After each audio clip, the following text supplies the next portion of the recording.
everyone, I'm Kristin and I'm going to read chapter 5 of Misty of Rete. It's called A Piece of Wind and Sky. April, May, June, July. Only 4 months until pony penning day. All 4 months to plan and work for the phantom. Suddenly, time was important. We got to lay a course and hold it, said Paul, as he whisked over the fence and that afternoon and began studying the ponies in Grandpa B's corral. Maureen slipped between the rails and caught up with him. Quit talking like a waterman, Paul. Talk like a horseman so I can understand you. All right, I will. Grandpa's got 11 mares here. 6 of them have a colt apiece, and the black and the chestnut each have a yearling and a suckling. Between now and July, how many colts do you reckon Grandpa will sell? Probably all of them, except the sucklings, of course. That's what I figure. Now, if we could halter break the colts and teach them some manners, folks may pay more for them, wouldn't they? I reckon. All right, exclaimed Paul, as he sailed back over the fence. Maybe Grandpa will pay us the difference. That night at the supper table, Paul looked up over his plate of roast oysters and caught Grandma's eye. Grandma, he questioned, do you like a mannerly colt? Grandpa Beeb's face was round as a holly berry, and soft little whiskers grew about her mouth. Grandma's face was round as a holly berry, and soft little whiskers grew about her mouth, like the feelers of a very young colt. She pursed her lips now, wondering if there was some catch to Paul's question. Paul means, explained Maureen, if you came here to Pony Ranch to buy a colt, would you choose one that was gentled, or would you choose a wild one? Grandpa chuckled. Can you just see your grandma crow hopping along on a wild colt? That's your answer, laughed Grandma, as she cut golden squares of cornbread. I'd take the mannerly colt. Paul swallowed a plump oyster, almost choking in his haste. Would you, he gulped, that is, would you be willing to pay out more money for it, Grandma? Well, that depends, mused Grandma, passing the breadboard around. That depends on how much more. Would you pay $10 more? If he was nice and mannerly, I would, yes, I would. See there, Grandpa? The words came out in a rush. If Maureen and I was to halter break the colts, could we... He stopped and then stammered. Could we have the $10 extra for each colt we sold? So dead a silence fell over the table that the drip drip of the kitchen faucet sounded like hammer strokes. Grandpa slowly buttered his bread and then glanced about the table. Pass your grandpa the goody, Maureen. All eyes watched Grandpa spread a layer of wild blackberry jam on top of the butter. Then he added another square of cornbread to make a sandwich. Not until he had tasted and approved did he turn to Paul. What for? He barked. Paul and Maureen started at their plates. Must be a secret, Clarence, Grandma pleaded. Grandpa swept a few crumbs into his hand and began stacking his own dishes. I ain't never pried a secret out of no one, he said, and I don't aim to start poking and prying now. It's a deal, children, and ye don't need to tell me what the money's for until you're ready to spend it. Paul and Maureen flew to Grandpa and hugged him. For a moment they forgot that they were almost grown up. The days and weeks that followed were not half long enough. Up at dawn, working with the colts, haltering them, teaching them to lead, and to stand tied. Going to school regretfully and hurrying home as soon as it was out. Now when a buyer came to look at the colts, Maureen did not run to her room as she used to do, pressing her face in the feather bed to stifle her sobs. Nor did Paul swing up on one of Grandpa's ponies and gallop down the hard point of land to keep from crying. Now they actually led the colts out to the buyers to show how gentle they were. They even helped load them onto waiting trucks. All the while, they kept thinking that soon they would have a pony of their own, never to be sold, not for any price. April and May passed. School closed. Paul and Maureen worked furiously for the phantom. They caught and sold crabs. They gathered oysters when the tide went out and laid the oyster rocks bare.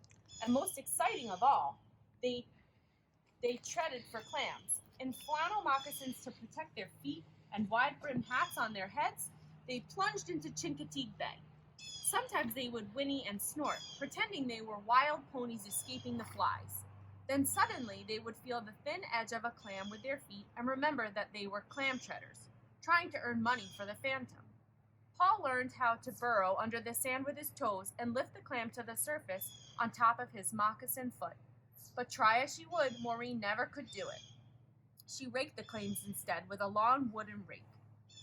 Then she dumped them into a homemade basket formed by spreading a piece of canvas inside an old inner tube. She kept it from floating out to sea by tying it to her waist with a rope. Slowly, week by week, Grandpa's old tobacco pouch in which they stored their money began to round out, until it held exactly $100. It never occurred to Paul and Maureen that the phantom might escape the round-up men this year, too. They felt as certain of owning her as if someone had sent them a telegram that read, "Shipping your pony on pony penning day equals." One early morning, when July was coming in, Paul cornered Grandpa hustling across the barnyard. He stepped right into Grandpa's path so that he had to stop short. "Grandpa," Paul burst out, "will you rent me one of your empty stalls beginning with pony penning day? I'll do a man's work to pay for it." Grandpa roughed his hand up the back of Paul's head. "Who you want it for, lad? Plan to sleep in it yourself?" Paul's face turned red. He hesitated. "That is, Maureen and I are going to, well, we're going to buy the phantom on pony penning day." There, the news was out. Grandpa threw back his head. He opened wide his mouth, ready to break out into laughter. But when he saw the grave look in Paul's eyes, he did not laugh at all.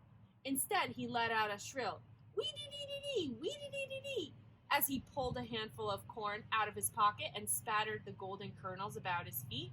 From all over the barnyard came wild geese and tame geese, big ducks and little ducks, marsh hens and chicks. The air was wild with the clatter they made.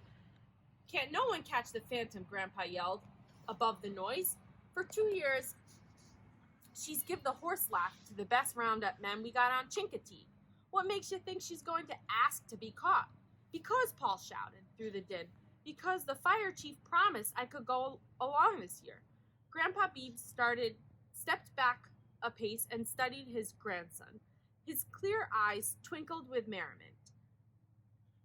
Then a look of pity crossed his face. "Lad," he said, "the phantom don't wear that white map on her withers for nothing.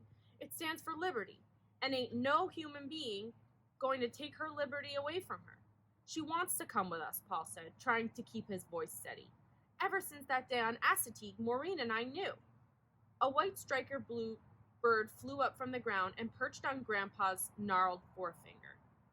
Grandpa directed his remarks to the bird. "Can't for the life of me see why those two want another pony. While the corral's full of them. They're as much Paul's and Maureen's as anybody's." Paul's lips tightened.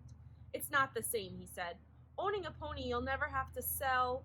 The striker bird flew away. Paul and Grandpa watched in silence as it dipped and rose to the sky. Grandpa stood in thought. "Paul boy," he said slowly, "hark to my words. The phantom ain't a hoss. She ain't even a lady. She's just a piece of wind and sky." Paul tried to speak, swallowed, and tried once more. "We got our hearts set on her," he faltered.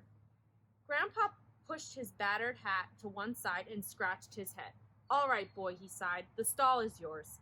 A moment later, Paul was telling Maureen the good news. "Owning a stall is next best to owning a pony," she laughed, as they both went to work in a fever of excitement.